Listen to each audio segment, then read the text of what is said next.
آج ہم آپ کو تاریخ اسلام کے اس سب سے غمگین اور ایمان افروز واقعے کی طرف لے کر جا رہے ہیں، جسے دنیا واقعہ کربلا کے نام سے جانتی ہے۔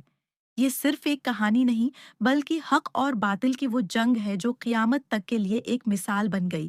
یہ کہانی شروع ہوتی ہے دمشق سے، جہاں امیر معاویہ کی وفات کے بعد ان کا بیٹا یزید تخت پر بیٹھتا ہے۔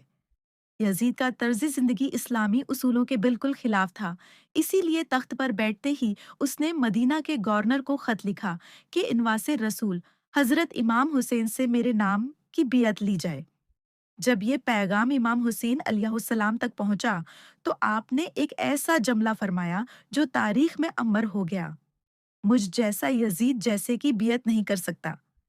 یہ صرف دو انسانوں کی لڑائی نہیں تھی دوستو، یہ اصولوں کی لڑائی تھی۔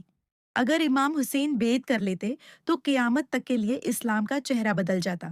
آپ نے فیصلہ کیا کہ جان چلی جائے تو چلی جائے، مگر نانا کے دین پر آنچ نہیں آنے دیں گے۔ جب امام حسین علیہ السلام مدینہ سے مکہ پہنچے تو عراق کے شہر کوفہ سے آپ کو ہزاروں خطوط موصول ہوئے۔ کوفہ کے لوگ یزید کے ظلم سے تنگ آ چکے تھے اور انہوں نے امام حسین علیہ السلام کو اپنا رہنما ماننے کا وعدہ کیا اور انہیں کوفہ آنے کی دعوت دی۔ حالات کو جانچنے کے لیے امام حسین علیہ السلام نے اپنے چچا زاد بھائی حضرت مسلم بن عقیل کو کوفہ بھیجا، لیکن تاریخ گواہ ہے کہ جب یزید کے گورنر ابن زیاد نے کوفہ والوں کو ڈرایا اور لالچ دیا تو وہ سب بدل گئے۔ انہوں نے حضرت مسلم بن عقیل کو تنہا چھوڑ دیا اور انہیں بے دردی سے شہید کر دیا۔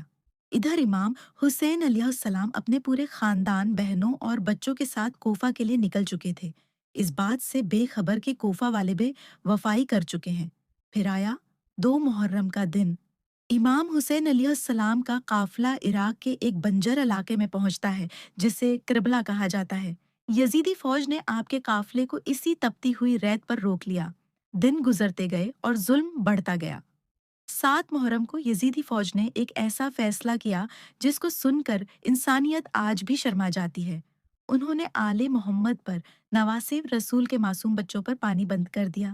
کربلا کی گرمی، تپتی ہوئی ریت اور خیموں میں پیاس سے تڑپتے ہوئے چھوٹے چھوٹے بچے۔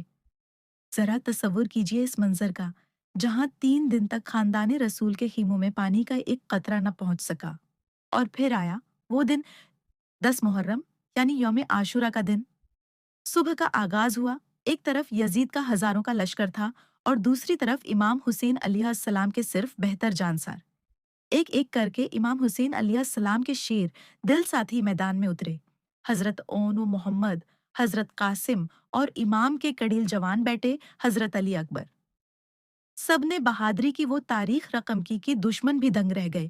پھر وہ وقت آیا جب بچوں کے پیارے چچا حضرت عباس علمدار معصوم سکینہ کے لیے پانی لانے دریا پر گئے، لیکن دشمنوں نے ان کے دونوں بازو کاٹ دیے اور وہ علم سمیت زمین پر آ رہے۔ اور حد تو تب ہو گئی جب امام حسین علیہ السلام اپنے 6 ماہ کے بچے حضرت علی اصغر کو ہاتھوں پر اٹھا کر میدان میں لائے تاکہ دشمن اس معصوم کو 2 گھونٹ پانی دے دیں۔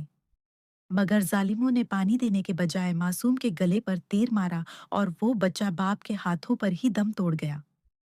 آخر میں خاندان رسول کا وہ آخری چراغ امام حسین علیہ السلام خود میدان میں اترے۔ تنی تنہا آپ نے ہزاروں کے لشکر کا مقابلہ کیا۔ پیاس کی شدت سے زبان مبارک سوکھ چکی تھی، جسم پر سینکڑوں زخم تھے۔ عصر کا وقت ہوا، نماز کا وقت۔ امام حسین علیہ السلام نے جنگ کے میدان میں بھی اپنے رب کو نہیں بھلایا۔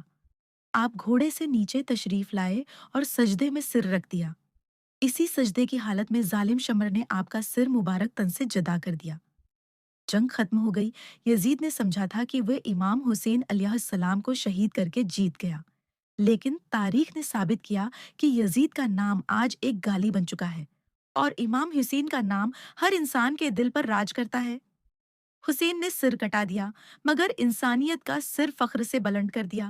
کسی شاعر نے کیا خوب کہا تھا: قتل حسین اصل میں مرگ یزید ہے، اسلام زندہ ہوتا ہے ہر کربلا کے بعد دوستو۔ کربلا ہمیں سکھاتا ہے کہ حق کے لیے ہمیشہ کھڑے رہو، چاہے سامنے کتنی ہی بڑی طاقت کیوں نہ ہو۔